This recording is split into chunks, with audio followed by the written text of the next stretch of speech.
नमस्कार दोस्तों आज हम बात करेंगे वैशाख पूर्णिमा की। दोस्तों कहते हैं वैशाख का महीना सबसे उत्तम महीना होता है। वैशाख मासे उत्तम मासे, वैशाख मासे विष्णु मासे।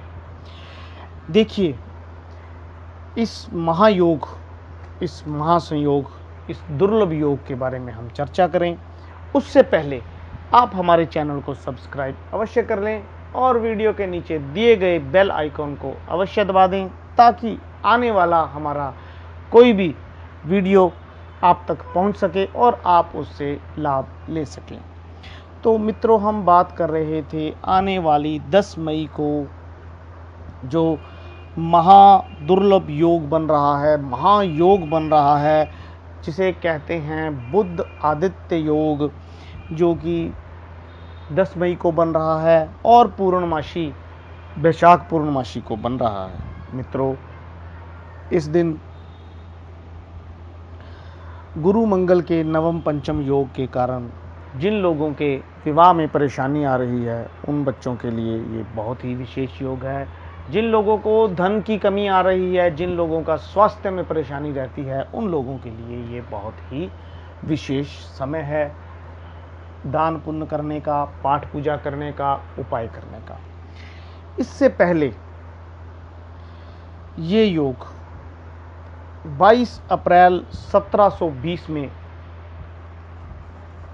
बना था और अब आने वाले समय में ये बहुत ही दुर्लभ योग फिर से गणना करने के बाद पता चलेगा कि कितने समय में बन पाएगा। तो इस महायोग जो कि 297 साल के बाद फिर से बना है, इसके बारे में टेक्निकली चर्चा हम ना करते हुए हम इसके लाभ की बात करते हैं। मित्रों, भगवान मधुसूदन का इस दिन पूजन किया जाता है, यानी कि कृष्ण भगवान का, विष्णु भगवान का इस दिन पूजा करना, माता लक्ष्मी की पूजा करना बहुत ही शुभ है। गुरु ग्रह का प्रभाव इस दिन बहुत होता है और विष्णु भगवान और गुरु भगवान यानी कि गुरु मिल करके धन योग बनाते हैं। जो आपके कामों में बाधा आ रही है, बनते काम बिगड़ जाते हैं बार बार, उन लोगों को ये इस दिन विशेष उपाय करने चाहिए। कहते हैं कि इस दिन जल का दान करना सबसे उत्तम होता है। इस दिन लोग जल के भर कर के मटके जगह जगह रखते हैं, ये राहगीरों को, प्यासों को पानी मिले। बहुत लोग शरबत, मीठा शरबत पिलाते हैं लोगों को। और इस दिन सूर्य उदय होने से पहले ही हमें स्नान करना चाहिए।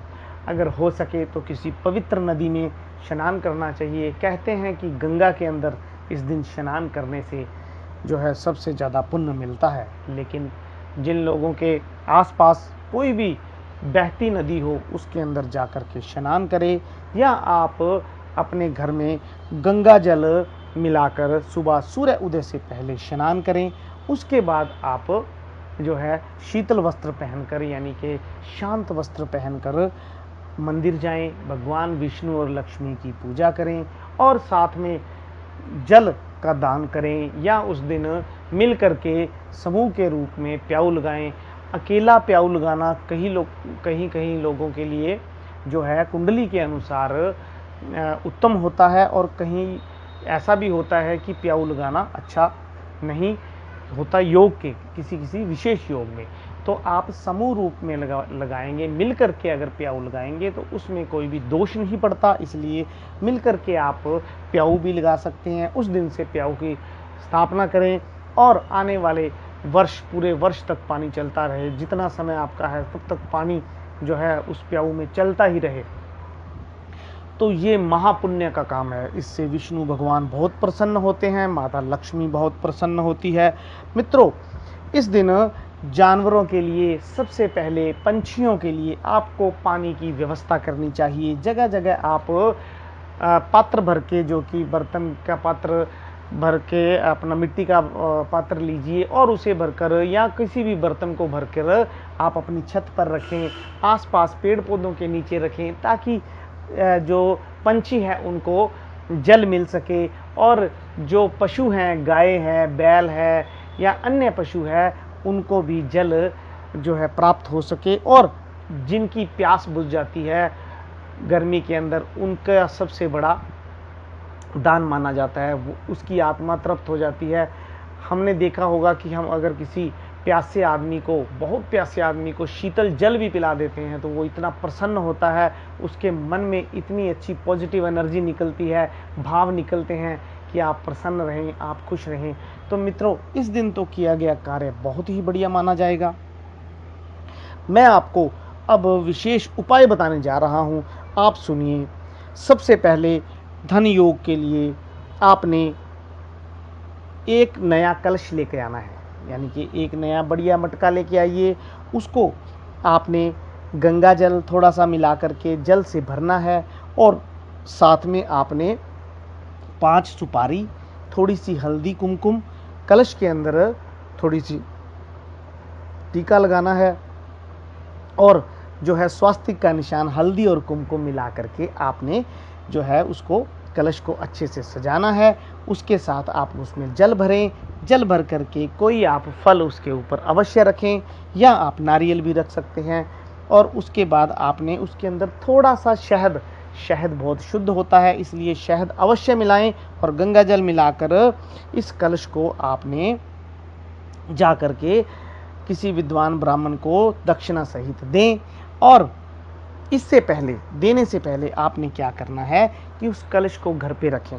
घर पे रख करके आपने 11 माला मेरे द्वारा दिए गए एक मंत्र की आपने वहाँ पर बैठ करके पीले वस्त्र धारण करके, आप हो सके तो आप शुद्ध रुद्राक्ष की माला लें या स्फटिक की माला लें, वहाँ बैठकर इस मंत्र का सबसे पहले जाप करें।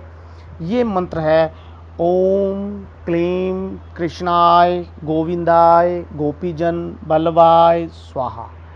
ओम क्लीम कृष्णाय गोविंदाय गोपीजन बल्लभाय स्वाहा। इस मंत्र का अगर आप 11 माला इस दिन सुबह नहा धो करके अपने सामने कलश रखें, कलश को सजाएं, सजा करके इस मंत्र का जाप करें।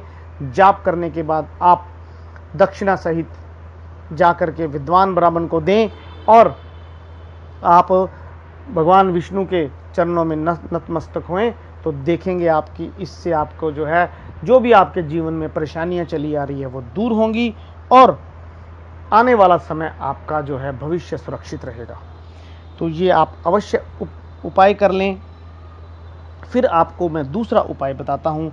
ये है आपका, अगर कोई घर में रोगी है, घर में क्लेश रहता है, घर में परेशानी रहती है, बच्चे चिड़चिड़े हैं, उनके अंदर सहयोग नहीं देते माँ बाप को, उन लोगों के लिए ये विशेष उपाय है।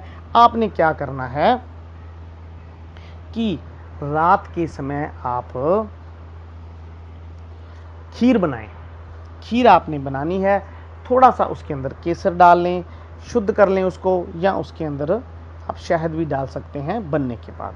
तो आपने उसको पूरी रात रोशनी के अंदर, यानी कि चंद्रमा की कलिमा के अंदर आपने उसको रखना है। रख करके सुबह आप 5 केले, 5 सुपारी और 5 प्रकार की मिठाई लेकर के आपने विष्णु भगवान के मंदिर में जाना है, और उस चंद्रमा के कलिमा में रखी हुई जो है खीर ले जाकर के भगवान को अर्पित करनी है। और साथ में भगवान विष्णु और लक्ष्मी जी से हमारे घर में किसी भी प्रकार की कोई परेशानी ना आए, उसको दूर करें, ऐसा कहते हुए आप उन्हें अर्पित करें। और प्रसाद स्वरूप पुजारी जी से आप अवश्य उसका प्रसाद लें और लेकर के घर पे आके ग्रहण करें। मित्रों, अगर ये कार्य गृहिणी घर की करेगी और उस दिन व्रत रखे, व्रत रख के येलो कलर के कपड़े पहने, येलो कलर का तिलक करे, और उसी दिन से लगातार 43 दिन तक जो व्यक्ति तिलक करना शुरू करता है केसर का, उसका भाग्य खुल जाता है। जिन बच्चों की शादी नहीं हो रही है, शादी में कोई व्यवधान आ रहा है, उनका व्यवधान दूर होता है, और इससे कर्ज में भी जो है मुक्ति मिलती है। तो ये महायोग बुध आदित्य योग 10 मई को बन रहा है। आप इसका अधिक से अधिक लाभ लें मित्रों। और अगर इस दिन 108 परिक्रमाएं आप कच्चे दूध के साथ कच्चा दूध हाथ में लें और 108 परिक्रमाएं करते हुए पीपल पेड़ की आप वो कच्चा दूध पीपल की जड़ में चढ़ाकर उसका तिलक करें तो सभी मनोकामनाएं भी पूर्ण होंगी। और किसी भी प्रकार का अगर आपकी कुंडली में कोई दोष लग रहा है तो वो दोष भी समाप्त हो जाता है। तो मित्रों, आप ये उपाय अवश्य करें। करने के बाद आप इस चीज़ का विशेष ध्यान रखें कि इस दिन आप दान अवश्य करें। ब्राह्मण को दान करना उत्तम दान माना जाता है।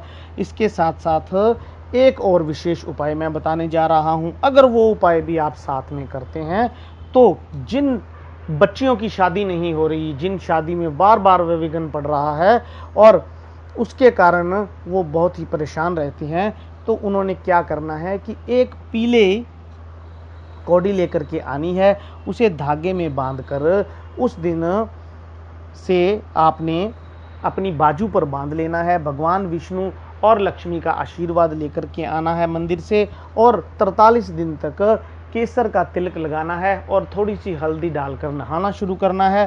43 दिन लगातार नहाएं। 3 दिन या 4 दिन अशुद्ध अवस्था में बहने वो प्रयोग ना करें और फिर आगे उसको कंटिन्यू रख सकते हैं। तो 43 दिन का प्रयोग, साथ में आपने एक पीले रंग की कौड़ी पीले धागे में बांधकर अपनी बाजू पर बांधनी है। लड़का है तो दाएं बाजू पर, लड़की है तो बाएं बाजू पर आप ये प्रयोग करें। और इस दिन का किया गया प्रयोग मित्रों बहुत ही लाभदायक होता है। महायोग बन रहा है, आप इसका लाभ लीजिए। अगर कोई बात आपको समझ नहीं आ रही है तो आप मेरे से बेझिझक आप 10 मई सुबह तक आप पूछ सकते हैं। मेरी सभी लाइनें इस समय ओपन हैं, आप कभी भी क्वेश्चन कीजिए, मैं इसका अवश्य इस प्रयोग के बारे में आपको फ्री के अंदर जो है सब कुछ बताऊंगा।